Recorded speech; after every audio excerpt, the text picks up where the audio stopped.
kati seeka kiti ddamu ogambe kabaka asiramuke munantenako mitwe nga bwe mujagala ddamu okyogere bwe toobaana bulungi nnyo. Munnayuganda ate obadde ki eyo gy'olaga waffu eri ekkubo ffu takutwalayo eyo togendayo. Tulina omulamwa waliwo ensonga enkulu tokkiriza kubuzaabuza. Ensi yo yino gitwala maazo diversion ozivangako. Seekakiti mulamu bulungi era omulimu gw'alina okukola gwe gwakola ekyo kyateekeddwa okukola naye yo si ensonga. Olwalira ensonga enkulu gy'olina okutegeera we tutandikira ne Hajati Nakalembe yeeno tuli ku mulamwa ffe tetuguvaako. nga ne bwe oyingira osanga omusaayi gw'omuntu nga gukulukuta basikiininga omuntu eddiba ne balijjako ne balitimba awo ng'oyingira n'osanga onooyingira ne baleeta akameza nga kuli enjala basokodde enjala kuli amanyo g'abantu kati bw'otunulira biri ebiri kuli osobola okutya n'oyogera by'otamanyi. Nze AK Master Kawandula Bigambo Promax mabega w'omuzindaalo ntandika atyo ng'agereesa n'olowooza nti nsaaga naye nga ndi ku mulamwa. Olwo mba nsimbudde mba ntandise mba ntolontoka. Hajati Nakalembe omusomi w'edduwa oyo ye simuvaako ntambula naye akuwa ekyogo n'onaaba akumira ekyoto n'oyota akusomera edduwa n'etuuka gy'olaga. Ebizibu byo ojja bimukwasa. Kati awo tuvuddewo tugenda mu maaso. Embeera nga bw'eri olunaku olwaleero ampuliriza ebiri ku bizinga essese ne bifumba mutuku byeraliikiriza byennyamiza. Jeno Museveni lunaku lwabadde lwaggulu yakutte ennyonyi gye yakozesezza okugenda wabula ono abantu babadde bamuswaba babadde balubatu ababadde ku laaleze. Era eyo si ensonga enkulu ffenna tukimanyi omulamwa kulonda oyo yennyini asobola omuteekako akazito n'akola ebyo bye twagala mu ggwanga Uganda. Kati wuliriza Katikkiro wa Buganda Charles Peter Mayiga ono nga bateeseteese okubeera nga bamuwamba nga bateeseteese okubeera nga bamukwata nga bateeseteese okubeera nga bamutwala mu basement. Bingi nnyo byayogedde wabula ate era azaalumbibwa abantu bangi ab'enjawulo nga bagamba nti ono asirise tayogera ku ebyo ebigenda mu maaso mu Buganda naddala mu Uganda ku Baganda abaana ba Nambi abaana ba Kintu bakulembera nga sinnakutwala eri ewa General Muhoozi Kainerugaba. Ono afuuse ensonga okutulugunya okulinyirira eddembe ly'abantu okubawamba okuboogerera n'okubatiisatiisa. Era ono olunaku olwajjo yavuddeyo n'ategeeza nti ekibiina kya PLU ng'ayita mu Honorable David Kabanda yamaze dda okutoa order bakole ekisoboka kyonna okuggyako Honorable Joel Ssenyonyi oba Leader of Opposition. Eyo si ensonga enkulu okuggyako Honorable Joel Ssenyonyi oba Leader of Opposition. Ye ng'agamba alina okulonda omuntu oyo gw'ayagala abe Leader of Opposition mu Parliament y'eggwanga erya Uganda. Kati bino byonna byaliwo Katikkiro Charles Peter Mayiga yabyogerako. Abo abagamba mbu Katikkiro Charles Peter Mayiga tavaayo kwogera ku ebyo ebigenda mu maaso mu Buganda kubanga constitution emugaana okwogera ku politics ow'abantu baawamu oba partisan politics. Kakati nno bino byali bya Katikkiro yabyogerako wadde nga General Muhoozi naye akola byakola okulumya abantu okubennyamiza okubasiba okwatulugunya abamu ne babulira ddala ne bafa. Naye saagala weerabire nti olwaleero tulina ensonga ennene kankomewo njikuwe ono naye kansooke nkujje wa Katikkiro nkomewo bingi ebyokwogerako leero. Video jimpere ekigalo tusimbudde bwetti. Wuliriza bino byali bya Katikkiro tayogera ku ebyo bigenda maaso mu Buganda tayogera ku ebyo bigenda maaso mu Uganda. Bino byali byani? Yemwe mwatutinkudde mwe mwatinkudde Abaganda. Omuganda abeera musirifu nga tonnamutinkuula naye n'omutinkuula oba weereetedde buzibu. Wulira Katikkiro Mayiga kubanga n'obujulizi obubaluma tebuliiyo. Edi Mutwe simanya yabba akasimu oba yabba sweta. Kakati sweta nandibadde kiki bannaffe? Edi Mutwe yabba sweta awere nemba n'emisango bamukuddemu amannyo bakoze batya. Lwaki tebamuta? Okulonda kwaggwa. Bali n'omufaaza baali bamukutte Masaka. Omufaaza nti yafunye ssente oba bye bino bye bagamba. Obujulizi buli luddawo obumuluma. Father bamuyita ani? Father Sekabira ne bamusiba mu kkomera. Kati omusosodooti ne bw'ogamba obugambi bishop ti mufaaza oyo tumwagala ajje ku poliisi buli wiiki. Mu bakatoliki bafaaza abo mukama waabwe ye bishop kyayogera tebakiddamu. Mugamba ajje ku poliisi buli wiiki ajja kujja omusosodooti oba kale abeere mu kigo tavaawo. Naye omusosodooti ng'oyo alina okusoma emmisa buli lunaku buli ku makya mu mateeka gaabwe. Asomera atya emmisa mu kkomera? abalala batwalibwe mu kkooti bawozesebwe babuweeko obujulizi n'abakyanoonyerezebwako kubanga gavumenti bwekwata bayinza okukwata nga wakyaliwo bye banoonyereza babatekka akalu ka kkooti banoonyereze awatali butebenkevu bwannamaddala tewabeera nkulaakulana n'abantu tebasobola kukolagana bulungi buli omu aba yeekengera munne. Abaganda bagamba nti ebirwa bwerabirwa amalusu gafuuka engeregeze bongera ne bakugamba nti emirembe engalo. Twali tulabye ku bantu bannaggano abayogezanga amaanyi abayogezanga obuyinza abakola ekisoboka kyonna okulaba nti ensi bagifuula eyaabwe naye nga bwenjogerera essaawa zino bangi bagenda dda mu ttaka wano munda mu ggwanga erya Uganda bepona ebweru w'eggwanga erya Uganda. Saagala nkulwiseewo nnyo ampuliriza omusajja ono gwolaba ono yali generaali mulamba mu magye aga General Kaguta Museveni wabula lumu yawulirwako ku bantu abaatirimbulwa abantu abattibwa abantu abafiirwako abantu baabwe mu kalulu aka 2021 abantu bangi ne bawambibwa abantu bangi ne battibwa abantu bangi ne basibwa era nga ne bwenjogerera abantu abafiirwako abantu baabwe tebafunanga bwenkanya nti oba baasasulibwa abantu ababuzibwako abantu baabwe tebafunanga bwenkanya nti oba amagye oba poliisi oba bitongole bikuumaddembe byali bivuddeyo ku bantu abo abaabula ne babanoonya ne babazuula. Twalabakulu mu Prime Minister wa ggwanga lya Uganda Robinah Nabbanja Musafiri mu kaseera ke kamu yavaayo n'ategeeza nti abantu abamu ng'abo Prime Minister Nabbanja yagamba nti ffe tubalina kibalama n'abantu abalala wabula akaseera wayise mpawo kaaga ate ono ne yeegananaga nti nze kibalama nali ntegeeza mulala. Kale bano bagendanga maaso n'okudaalira abantu oba oliawo ababuzibwako abantu baabwe. Omusajja ono lumu yavaayo naga nti police has a right to shoot and kill you oba oyagala oba tuyagala kasootuka ku level eya certain violence olina okubeera nga ottibwa buttibwa wabula ono yalayogeza amaanyi amayitirivu ennyo. Ono y'omu ku baalwana era abaleeta gavumenti eno oba oliawo mu buyinza nga n'essaawa zino bakyeyagala wabula nga wenjogerera ono y'omu ku abo abaafedda abafumwako obufumwa ng'olufumo aboogerwako obwogerwa nti nabo baaliwo. Kakati nno Abanayuganda bangi abazze nga babuzibwawo abazze nga batulugunyizibwa abazze nga bawambibwa abazze nga bakolebwako ebikolobero bangi bagobeddwa gye bawangaalira bangi bagobeddwa gye bakolera bangi bagobeddwa ku mirimu gyabwe bangi bagobeddwa mu maka gaabwe n'amalalo gaabwe bajjajjaabwe bakitaabwe bakadde baabwe ne gasendebwawo abantu bagambibwa okubeera mu gavumenti eneeriwo. Kakati nno ono naye y'omu ku baaliwo nga banene nnyo naye nkugamba ebigambo bino nti essaawa zino abantu bangi abavundira mu makomera abantu bangi abamiddwa bbeiro abantu bangi abasula nga bakaaba abasula ku tebuuke abasula nga bakaaba kayirigombe naye Mukama talya mandaazi. Essaawa olunaku lukya nga luli olwo nawe essaawa yo neetuuka era abantu bangi bajaganya nga bwe mwalabye ekyabadde sayidi zeeri ew'omugenzi kati ayogerwako nga kalangwa. Abantu bangi bajaganya abantu banywa omwenge abantu basala ente abantu batta embuzi olw'okwekulisa okufa kw'omuntu omu eyali atulugunya kumpi district number. Kati omusajja ono bemu ku byafaayo bye tubiraba bulabi mu mbeera bweti.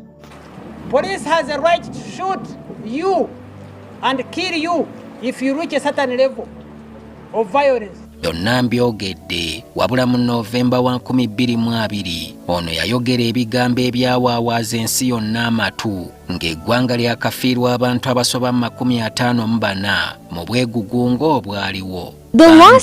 Ebigambo byatumwine babitwala ng'ebyokukudaala n'okulengeza bannayuganda abakeera ku makyokkolerera gavumenti ye efuna omusaala ogumusasula. Once we have started, how I beat you does not have rules.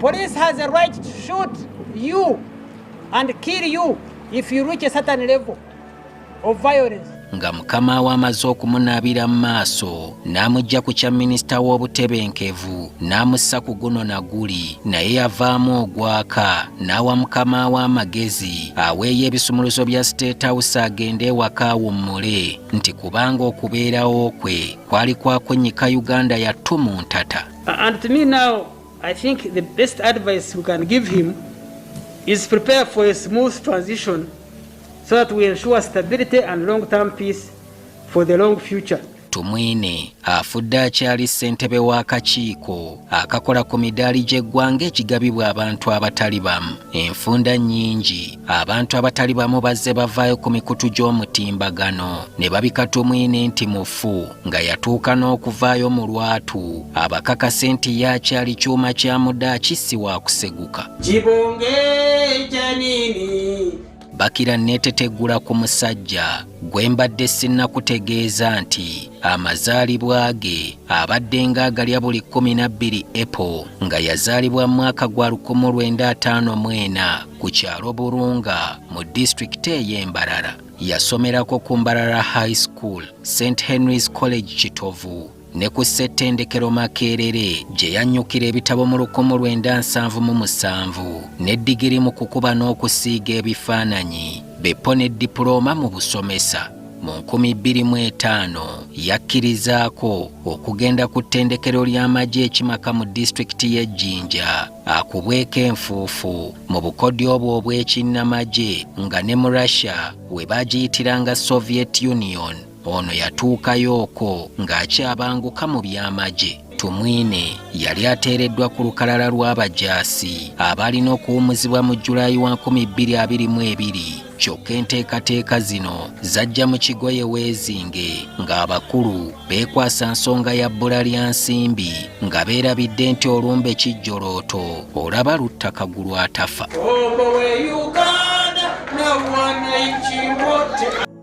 Kakati nno fogoffe tugukola nga bwe nakutegeeza nga tutandika nti eyo vaayo togendayo, eyo togendayo ku diversion, beera ku nsonga emu ya ggwanga lyo. Tegeera kiki olina okubeera nga omanya ekyo ekiyamba ensi yo. Kyogereko bwanga okyasobola, bwanga okyali mulamu, bwanga okyaliwo, nga tonnatuwalibwa, nga tonnawambibwa. Kubanga kakati we twatuuka tukeesa lukya bannaffe bangi abawambibwa, bannaffe bangi ababuzibwawo, bannaffe bangi abattibwa. Naye ng'oba oliawo tetulina kyakukola ensi yaffe, tulina okwogera ebyo bigenda mu maaso. Gye buvuddeko General Muhoozi Kainerugaba bwe yawamba omusajja amanyikiddwa nga Alhaji Elias Lukwago n'amutwala mu basement n'afulumya ebifaananyi ng'amutadde mu pampa, byonna byasaasaanira ensi yonna. Wabula nga si yasoose, n'abalala bangi batadde mu basement nga ba Eddie Mutwe, ebifaananyi byabwe ne bifuluma nga balina mu basement ng'agamba nti abayigiriza Olunyankole. Kakati ku ono abadde mu basement ng'agamba amuyigiriza Oluswayiri. Wabula olunaku luwakya lumu n'ategeeza nti mukyala we amanyikiddwa nga mukyala Charlotte, ono yavaayo n'ategeeza nti yamugamba ate Lukwago nga n'akataite kanaba kubeera nga katemya oba nga kasala. Era General Muhoozi agamba teraba kuba mukyala we olwalaava ennyingi gy'amuyinako Lukwago singana kakati akyali mu basement. Ono yatwaliddwa e Luzira nga yammiddwa ne Beyiro, wadde ng'obulamu bwe buli mu mbeera mbi nnyo eyatasobola otaasibewo, naye nkugambye yaziddwayo nammibwa ne Beyiro. Kakati nno mukyala General Muhoozi Kainerugaba, njagala okwongera okutuusa eddoboozi lyange, bwe kiba nga yeggwe alagira General Muhoozi n'awulira ekigambo kyo nga tewakyali muntu mulala yenna munda mu ggwanga erya Uganda asobola kubeera nga amulagira n'abaako byakola oba oliawo ebiyamba bannansi okubeera nga bava mu bulumi, okubeera nga bava mu buyinike, okubeera nga bava mu maziga, okubeera nga bava mu kukaaba. Kati nkusaba n'obwombefu, abantu bangi nkutegeeza mukyala Charlotte abaawambibwa, era nga bano baawambibwa ku mulembe guno ogwa Mwami Museveni, era nga baawambibwa mu bigambibwa okubeera nti bano baawambibwa lwa byabufuzi bya ggwanga lya Uganda. Nkusaba n'obwombefu nga muganda wange bwagenda okwongereza ku nsonga eno odagire General Muhoozi, kubanga ono yakulira ebitongole eby'amagye byonna ebikuumaddembe munda mu ggwanga erya Uganda, kubanga ye CDF w'eggwanga erya Uganda. Aduumire, nkusaba omulagire gwe nga gwe asobola okumulagira n'awulira, kubanga bwaddene ligambwako nnyini lyo. Nkusaba omulagire ayimbule abantu abaasibwa okutandikira ku ba Eddie Mutwe, ba Simaati, ba Akireewo n'abantu abalala bangi nnyo oba oliawo abali mu makomera, ba General Gaddafi, ba Bobby Yanga n'abalala bangi abavundira mu makomera, ba Alex Waiswa abammibwa ne Beyiro ng'emisango gyabwe gisobola okubeera nga giweebwa Beyiro, naye nga bano Beyiro yabammibwa ng'obwenkanya bwagaana. Mukyala Charlotte tukusaba n'obuwombeefu olagire General Muhoozi bw'atyo alagire ebitongole ebikuumaddembe oba ebitongole ebiramuzi, kubanga ono kyalagira kirabika tekiddibwamu nga bwe yagambye agenda kulagira Parliament essaawa yonna bajje ku leader of opposition. Kakati ye yeerondere gwayagala, jjukira nti General Muhoozi wa NRM wa movement yali mu kibiina ekiri mu buyinza. Kakati yagambye yagenda ate okulonda opposition leader. Kakati tukusaba omutulagirire mu mbeera ya muganda nga bw'asaba bw'ati, nange ngatta ku ddoboozi lye omulagire ate abasibe bano. Naye Chifuti mbasaba munnyambe muntambulize video yange eno. wadde nga video z'ekyanze simanyi byazituuseeko ogipostinga n'otaddamu giraba omala gikonamu neyeebikkula kugamba ziri awo zeekola ebintu ebitategerekeka naye wakati mu ebyo byonna video bye ziri mu kwekola eneyo munyambe mugintambulize kubanga yakigendererwa. Mu video eno njagala kubuuza mukyala wa Jeno Muhoozi nti omuvubuka gwe bayita Godi oba muyite King Zale yakukola ki? Omwana bamuwamba emyezi gigenda mu 3 talabikako tamanyikiddwako waali family temanyi gyali taleetebwanga ku poliisi taleetebwanga mu kooti emyezi gigenda mu 3 King Zale nnyabo yakukola ki? Okuba ntonna bakulagira bbaawo ate King Zale kubanga bbaawo yatugambye yeggwa omulagira nti tagundi n'amuta nga bwe wamulagidde n'ata Elias Lukwago mu nnaku 2 n'abanga aleeteddwa ku poliisi n'atwalibwa mu kooti essaawa eno omusango gwatandise okuwulirizibwa. Twagala tukusaba nnyabo lagira bbaawo Muhoozi ate King Zale oyo omwana yakola ki? Lwaki ye tonna bakulagira bamute? Kubanga kati gwe tugenda okubanjanga abasibe baffe kubanga bbaawo yatulaze nti gwe omulagira nti bano bate n'awuliriza n'abata. Tukusaba olagire bbaawo ate baganda baffe be yawamba. Gamba bbaawo atuwe John Bosco Kibalama, atuwe Muzeyi Damulira, atuwe Kanatta Muhammadi, abantu 18 be yabuzaawo mpaka kati ataddangamu kulabika. Tukusaba omugambe abatuwe. Nyabo tukusaba ogambe bbaawo ate ba Edi Mutwe be yatwala mu basement n'abonyabonya n'atulugunya ng'essaawa eno Edi Mutwe omulema atambulira ku miggo omusajja yali omulamu ataliko wadde damage yonna ku mubiri. Mutubuulize nti byabo olubonereza lw'ababonereza terumala kuba tebalina musango. Tuyambo tugambire bbaawo ate wayisa mufumbiro ate bano abaana ba Dolini Kaija bano ba Olivia Utaya ba Bobby Yanga Bobby Giant ba Yasini Machete emyaka 7 bali mu kkomera nga bwe wawulumiddwa Lukwago ng'awambiddwa ne bali bantu nga Lukwago ne bali batata b'abaana nga Lukwago nabo baana b'abantu nga Lukwago nabo baana bazaale nga gwe bw'ozaala ababo nga bwe wawulidde obulumi ku Lukwago buwulire ne ku balala. Tugambire bbaawo ate baganda baffe basiba abatalina musango. Tugambire bbaawo ate Muhammad Mwanga Kivumbi n'abaana b'abandi abataaba emyaka 15 17 abatalina musango. Mujjukize nti yaliko nga muto nga bakuza birthday nga wa myaka 12 ng'abaliwo okumubezabeza ku birthday bakadogo abalwana ne kitaawe abaana b'abandi abato emyaka 14 na 15 nga yajaga nyabulwa Somali mu life nnungi bali bakadogo nga baana bali mu kubonaabona bakulira mu nsiko. Mukyala Muhoozi tugambire bbaawo ate baganda baffe nga bwamugambye n'ata Lukwago mugamba ate ne baganda baffe balemedde abatalina musanga abate. Gye twatandikidde guno gwabadde mulamwa omukulu ddala ekiri mu basement wansi kifumba mutuku kikaabya amaziga kyewuunyisa ababikola bantu oba si bantu. Eno waliyo roboti oba si roboti, bano bannayuganda oba si bannayuganda. Ampuliriza gwe wena ali ku AKTV Media Uganda nkwebaza musaba video jimpere ekigalo oberenga osasanya information eno. Mwanyinaze Jose Godi Zimase nkutumiddeko nnyo ku TikTok awo webale kutambuza mbuzi zaffe zino.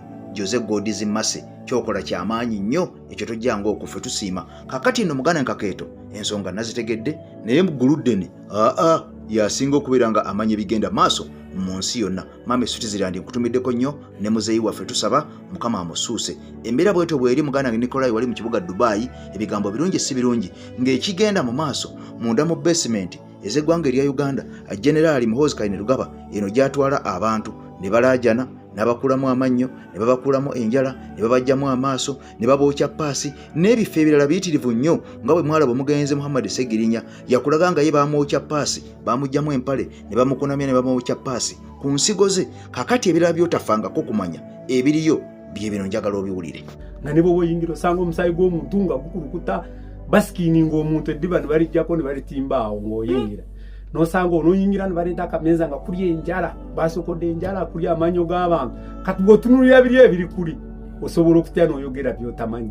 Era bangi babyogera nga bayingira bamususpectinga okuba nga alina emmundu era bwe bakutiisa ne balabanga babadde bakusuubira omusirikale yamanyi manya ntono singa mutiisa ajja kwogera bw'alaba nga toyogedde asobola okumanya n'alaba entiisa gy'oli masomero nanga ono talina kyamanyi sijja kwetaaga namuntulugunya era akomawo n'agamba ono talina kyamanyi akubanga manya singa obadde omanyi wandyogedde n'ogamba ekyenjagala era baboogeza abangi boogera ne bye batamanyi nanga abanaye emundu eri jjindi naye nga mu butuufu tamanyi bya mundu naye olw'okutya n'okulaba byalabyeko abasinga obungi nze nyina amalibu mangi naye nga amanyo gaviiramu investment omusajja akwata amagalo n'alijjamu katulabe nyina amalibu gano gonna nyina amalibu mangi bakujjamu amanyo mu basement omusajja akwata amagalo n'atandika okugakuula mulimu kulimu n'amalala game n'agateeka wali mpaka ng'oyogedde byayagala. Salamu alaikum yagati nakalembe omusomi w'edduwa bw'oba wenyiyo embeera embi yankusomere ku dduwa abali ebweru mirimu gigaanyi papula zeesibye kino kyekyoto kwensabira omukisa kobe ng'odiriddawa wali wenkusabira n'ofuna emikisa ky'oba olabanga abirira ebinyonyi ebitalina kyakulya naawe atalina mulimu jankusomere ku dduwa ofuna omukisa eno ennyanja kwesira buli kimu ekisira ne kiba kikujjudde nekikasuka mu nnyanja nekikunta nekigenda nze Ajati Nakalembe kambawo ennamba yange yeeno 0725375 temuddeeyo nemwebakira ebizibu mukoye ku nnamba yange eno. Olunaku lw'eggulo nayogeddeko ku nsonga eno ey'omusajja Katikkiro era nga bwe natandise nti constitution emukugira okwogera ku ebyo ebigenda mu maaso munda mu ggwanga erya Uganda era butereevu ono bw'abyogerako omusango kigambibwa nti guvunaanibwa Ssaabasajja Kabaka wabula ate okusinziira ku biriwo ebigambo byeyongedde okubeera nga biranda era nga bino byewuunyisizza nnyo abantu. Ssaabasajja Kabaka okusinziira ku biriwo bigenda mu maaso ku constitution nga bweri mbusi Kabaka bannange ebigambo biri wano mbusi Kabaka kati wuliriza ono mukulembeze wannono teyaweebwa kitiibwa kya Bwakabaka ne kituzzaayo luli ku bigambo bye yayogera n'agamba Obwakabaka bwaddizibwawo naye obuyinza tebwafuna byali bigambo bya Ssaabasajja Kabaka. Kati onaleese bwino ng'akugamba nti kituufu Ssaabasajja Kabaka sina Kabaka wabula kalicho leader. Ekigambo kalicho leader ne king byawukanira ddala bwe bali bakola mu constitution ne mukomukomyawo baateesa ne bakomyawo kalicho leader so si king si Kabaka. Kati wano Kajjampuni we yavudde najjagwa mu bbwa. Njagala owulirize emboozi zino, njagala owulirize ebigambo bino bikulu ddala bikukwatako ggwe Munnayuganda naddala Omuganda akaba nti ate Kabaka lwaki tayogera kino, lwaki Kabaka tavaayo okukola bw'ati. Obadde okimanyi nti Ssaabasajja Kabaka okusinziira ku mwami ono nkwate bulungi mu courts agamba ono si Kabaka wabula ye His Highness Omulangira Ronald Mwenda Mutebi so si Kabaka si king ate kalicho leader. Kakati nno webimbuzabuliza ne ŋŋamba kambikuwa biwuliremu kubanga bikwatako kubigenda maaso munda mu ggwanga lyaffe. Ligamba litya omuntu yenna alina akakwate ku bufuzi obw'ensikirano bwe weetaba mu by'obufuzi ebyaffe ebya bulijjo Kabaka yafunaani kubanga ennyinga eno y'Ebibiri-mu-47 egoba Kabaka muki mu by'obufuzi ebya bulijjo tateekwa kubikola ki tateekwa kubyenyigiramu. Kakati Muhammad Nsereko bwe bamala okutuyisiza etteeka eryo erikwata ku bafuzi ab'ensikirano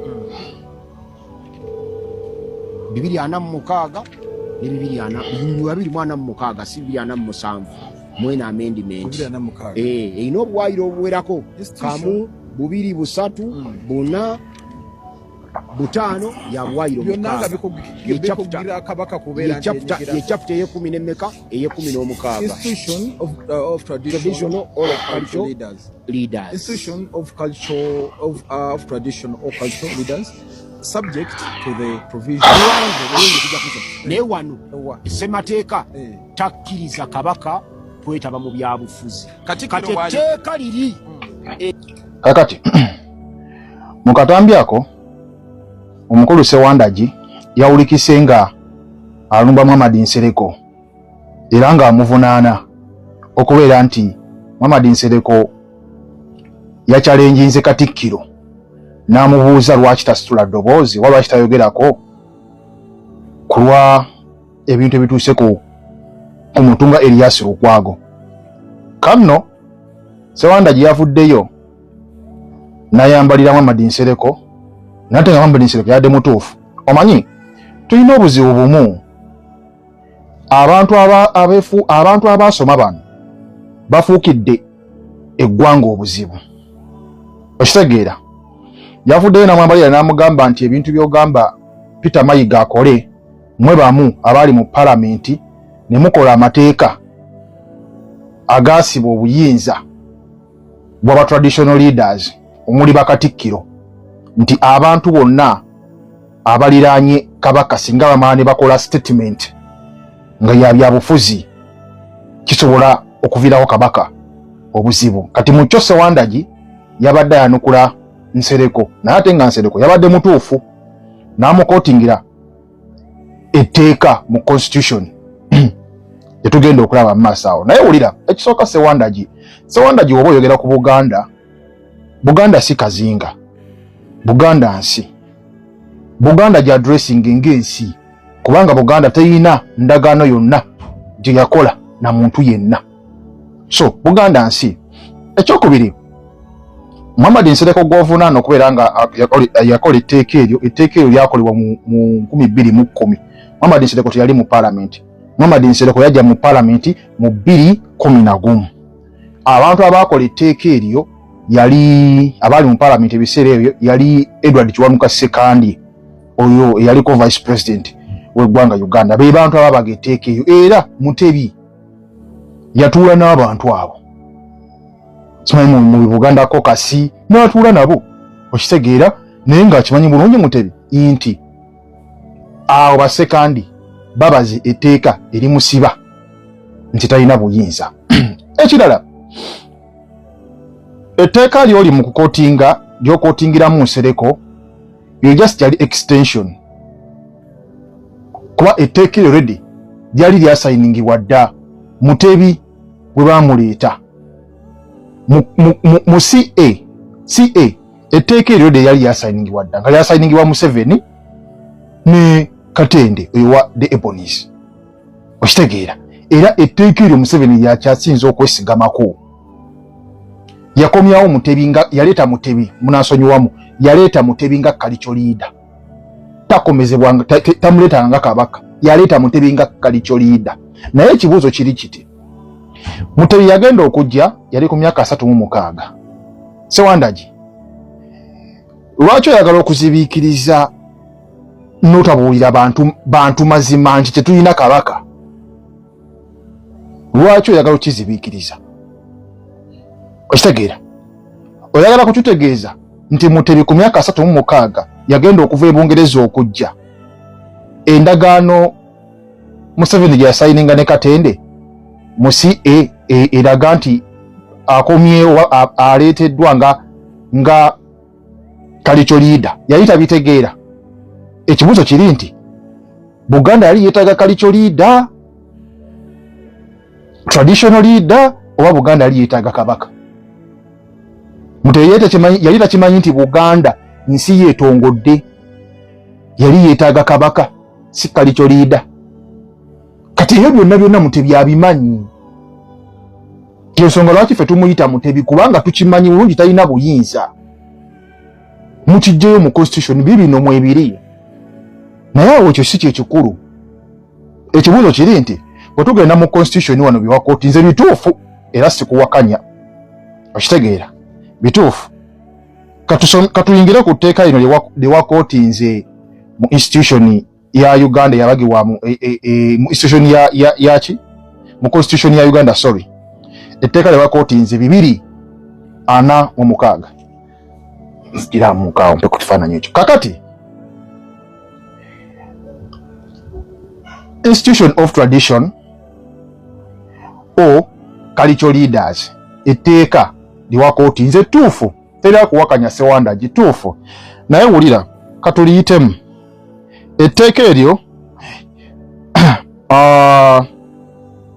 article chapter 16 article 246 or article 246 institution of traditional or cultural leaders clause eno ka subsection E akugambye mu tteeka lino nti a person shall not, while remaining a traditional leader or cultural leader, join or participate in partisan politics.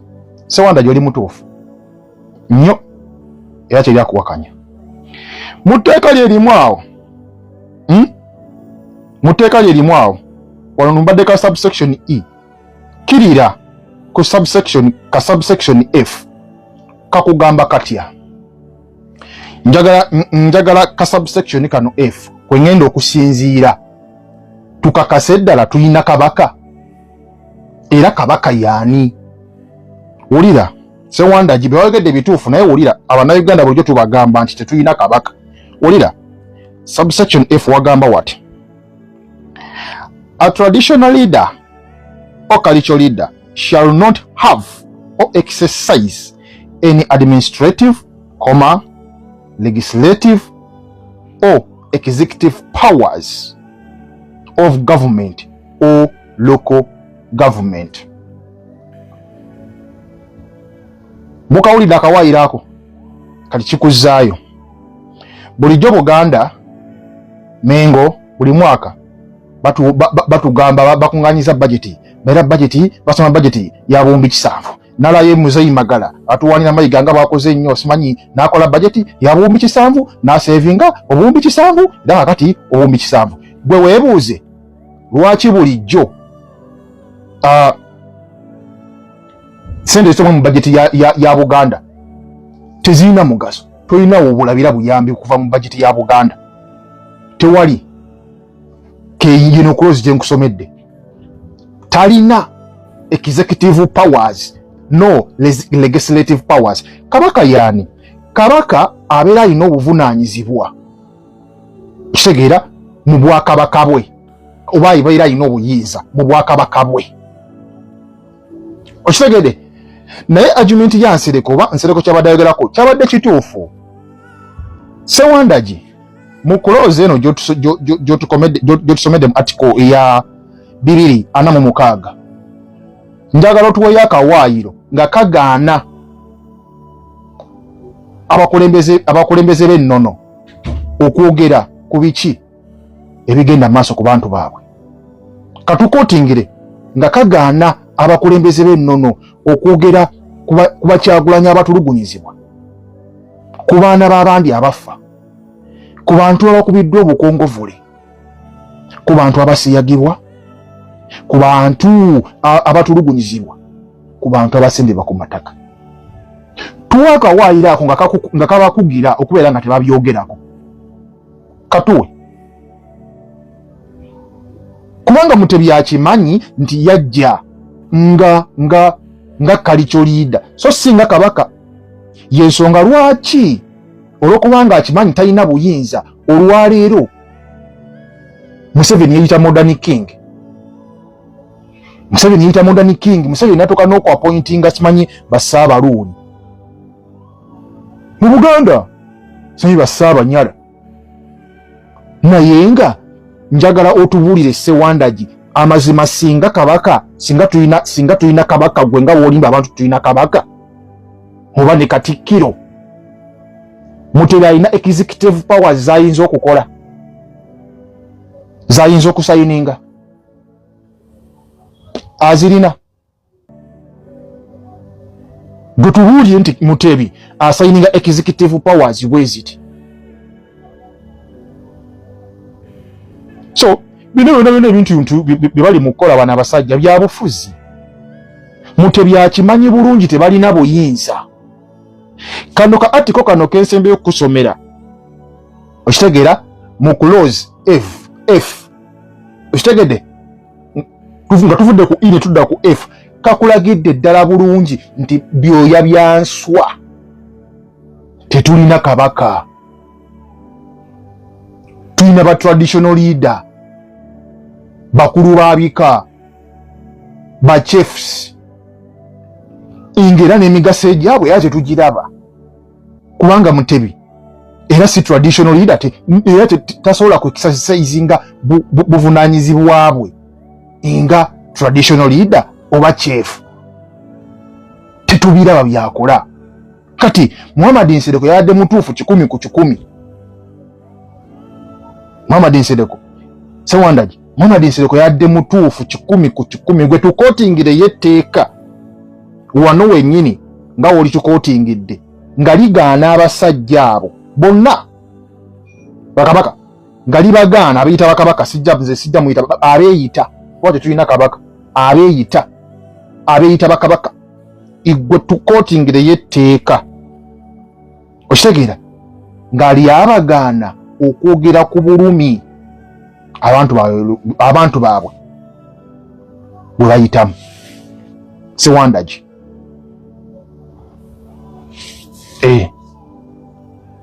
nti nedda webamenya abantu bamwe temwogera abantu bamwe bakuba emigongo temwogera abantu bamwe babawuca temwogera abantu bamwe bafiire mu makomera temwogera abantu bamwe bawambibwe temwogera abantu bamwe battibwe temwogera abantu bamwe bakoleka ebikolobero temwogera abantu bamwe bagobwe ku mataka temwogera akakawayiro mwekali mu tteeka eryo kati Nsereko kye yabadde akugamba nti buli muntu awangalira mu Buganda tekiri ku Erias Lukwago yekka gwe naawandaba nangi n'abalala ng'omuntu awangalira mu Buganda okitegeera bwe tuba nga tulina obwakabaka oba nga tulina kabaka ng'alina obuyinza kimukakatako okulwanirira abantu be kimukakatako okwogera ku lw'abantu be n'asitula eddoboozi ku lw'abantu be n'oyo Mayiga wabeera ddala Katikkiro mutuufu kibakakatako okusitula eddoboozi okulwana ku lw'abantu baabwe mukitegedde bulijjo nti tetulina kabaka etteeka liryo nti Sewandagi akusomedde etteeka naye ate alisoma ate akulaga nti tulina kabaka tetulina kabaka taliiwo mu ndagaano eya CA ndowooza mu 93 yes mu ndagaano ya CS 93 bakulaga bulungi Mutebi yaleetebwanga kalikyo liida singa kabaka aba n'obuyinza mu jurisdiction y'obwakabaka bwe kabaka aba n'obuyinza aba nabwo kakati ndowooza bulijjo mwe abasinziranga mu comment section ne mutuvuma alowooza nti tulumba tuvoola tukakkanya olwaleero mukitegedde ebintu mwebiri mugende mu constitution musome obuwaayiro obwo genda mu chapter 16 musome obuwaayiro obwo Sewandagi yabadde ayogerako ng'agezaako okudifendinga Mutebi ne Mayiga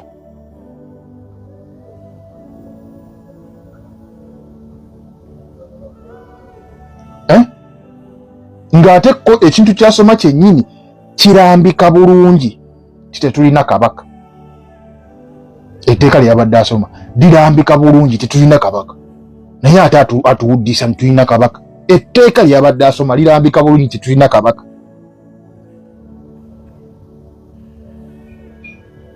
era nze abuuza oba tubuuza okitegeera mu kawaayiro ak'ebibiri 46 Sewandagi tubuulire kaagaana kabaka okwogera ku bikyamu ebikolebwa ku bantu be kaagaana Mutebi okwogera ku bikyamu ebikolebwa ku bantu be singa ddala kabaka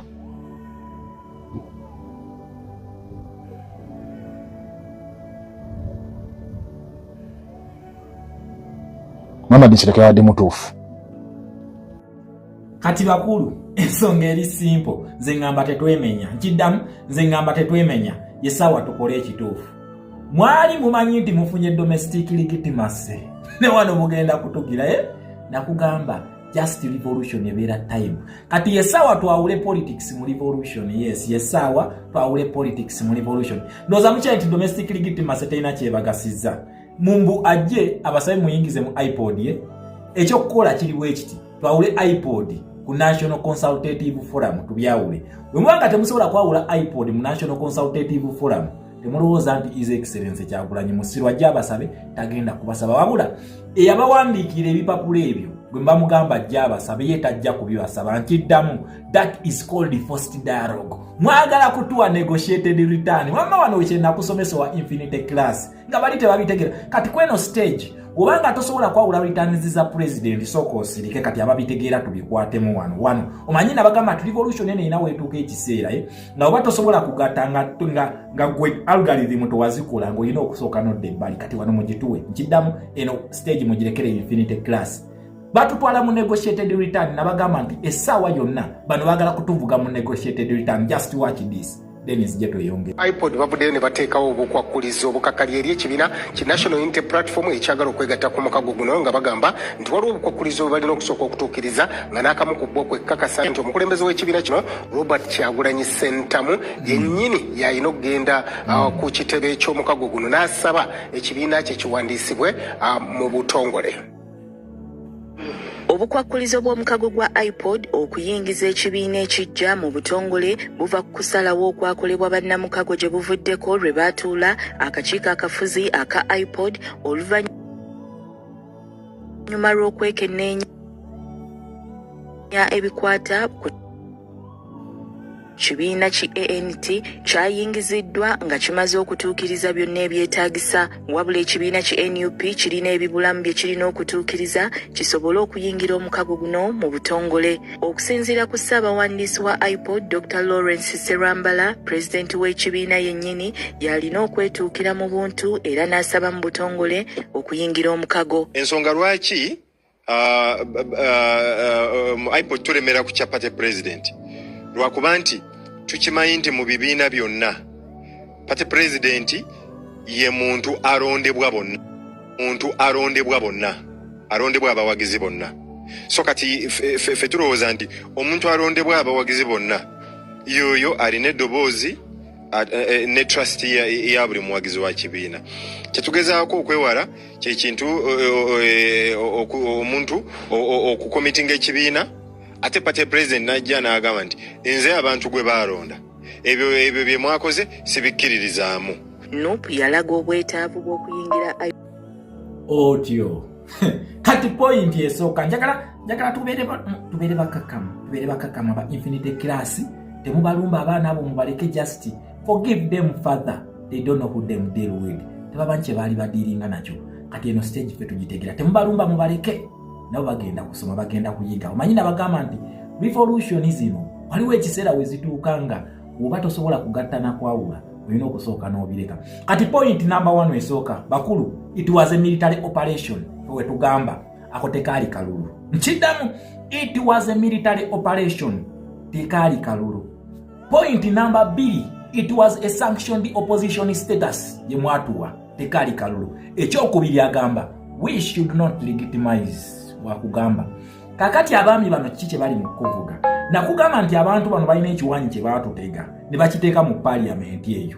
Mu parliament eyo waliwo ekintu kibayita electoral and constitutional reforms gyeziri wabula ne bakwata ne iPod Inter-Party Organization for Dialogue. Ekintu kino tekirina kubeera mu parliament ya Uganda nedda kubanga fanda waayo ye Netherlands Institute for Multi-Party Democracy wagwa. This is a foreign policy. Kitegeeza ki bana abaami bano baagala international legitimacy. Eyo twabagambye ffe tetugenda kugibawa. Yes eyo mugenda kukola byonna ku ground naye nga mbakakasa nti ground eyo temala. Bamuyita Robert Kyagulanyi Ssentamu Mitembo bampita Dr. Shama kabaka wa foreign affairs. Every politician is nightmare. I told you tujja kubanyiga anytime tugenda kubafunza kakati bakulu nyongero bajjukiza international legitimacy temugenda kugifuna ekyo temumala biseera kyetwagala ekintu kimu kiriki political parties ziri under the National Consultative Forum mweziri a constitution yamwe ne constitutional amendment of the Political Parties and Organizations Act 2005 we muliawo kati mbadde mbasaba eyo National Consultative Forum jemba musoka mwawule then otubanga twetaga iPod teina kubeera mu parliament no please temuina kutugamba nti National Consultative Forum ne iPod byonna bikolera wamu mwagala party president mwagala selfie mwefule tuli mu dialogue we have to get meaningful dialogue ngezali egana zetulina okufuna bagiita revolution na kugamba revolution ene beera ne stages eggulawo neggalawo kati tuguddewo twagala tulabe foreign policy ku domestic policy ani afugani mugenda kwawula iPod ku National Consultative Forum musaaga we mubanga si kyekyo tagenda kusayiningako mulooza yali musiru kyemugamba ekintu ekyo kyakajjayo mulooza yali musiru okubanga takisayininze twabagamba tujja bafuna twetaaga dialogue and meaningful dialogue terms yaziteekawo temugenda kozesa numbers zimwina mu parliament ye mutusibe ekiwanyi mutugaye mutugenda kufuna transition nga mwe mugituwadde muna Uganda just open your eyes kweno stage nakugambye it is foreign policies to lead kakati abaami bano international legitimacy eganyi ate waliwo ebijja nkiddamu waliwo ebijja nakugamba twafuna ekintu kyetuyita revolutional shift from political to economic and social revolution at since bana abantu betaaga aid betaaga funding betaaga na buli kimu bayina okulaga nti akalulu ako ka meeting democratic principle nakugamba nti his excellency Kyagulanyi yagaba international legitimacy abantu basobola kufuna kintu tebasobola kufuna legitimacy yonna ku international kino kye baali babalimba nti nuupu simanyi batujjamu bagenda kumugoba batugoba batya okitegere kino kyo kakati essaawa eno beetaaga his excellency Kyagulanyi Ssentamu bati okuba waki mbwagenda abasabe okuyingira ki nuupu bagiyingize iPod ono gwembanga gwemmanyi kabaka wa foreign affairs nze nga ndi assistant we tuta mu foreign affairs naye wabanga taliwo nga nze kabaka waazo tagenda kuba wa signature tagenda kujja kubasaba tugenda kufuna meaningful dialogue tukole according to the amnesty report nga weegamba free all political prisoners kubanga yeye abagamba tagenda kuteesa nammwe nga mumulinyeeko ekigere ku bulago no please musoke mujjawo ekigere kyammwe then muteese naye yes iPod eno teina kubeera mu parliament iPod dialogue eyo bani abalina okugibiramu ekisooka tulina okufuna neutral player that is the United Nations obasi ekyo tuleete nimudi kuba wetuba tukyagalamu iPod ngeka nawe kyali tuleete nimudi then number 2 are the cultural leaders then number 3 the interreligious council number 3 then the political players si mu parliament yamwe gye mwamaze okuteeka abaka ba parliament nemuntu agante ebiteeso bamwe gye bigenda obitesi if it is dialogue it has to be meaningful dialogue so seasonal dialogue simanyi zinezeno iPod ne National Consultative Forum bibiri tebikwatagana. One is a foreign policy because it is funded by the Netherlands Institute for Multi-Party Democracy. Eje tuetaga nga IPDCs wezali Ghana tiyasoka kwata gundi IPDCs neziteka mu parliament. Siwe chali bakulu siwe chali. Yes. Ebyo mugenda kusiriwaza balane ffe tulaba banange no revolution tugiraba. Respect my president sir. Kankuvugire foreign policy kweno stage bana Uganda banamanya kye banampa. Babagamba mukole byonna naye mugenda kunoonya Kyagulanyi yafuluma ja ali eweeru ate mumutiisatiisa n'okumugira ali bweru agenda kubasiba buli kasuwa ate abagamba temumupakusa yamanyiddwa agenda okudda bano bagala kutuwa negotiated return bwakomewo mu mirembe mu ngazi okusayininga empapula za iPod katuzanye politics as usual yabagamba tetuli mu politics as usual yabagamba we are in a revolution, this is not politics as usual.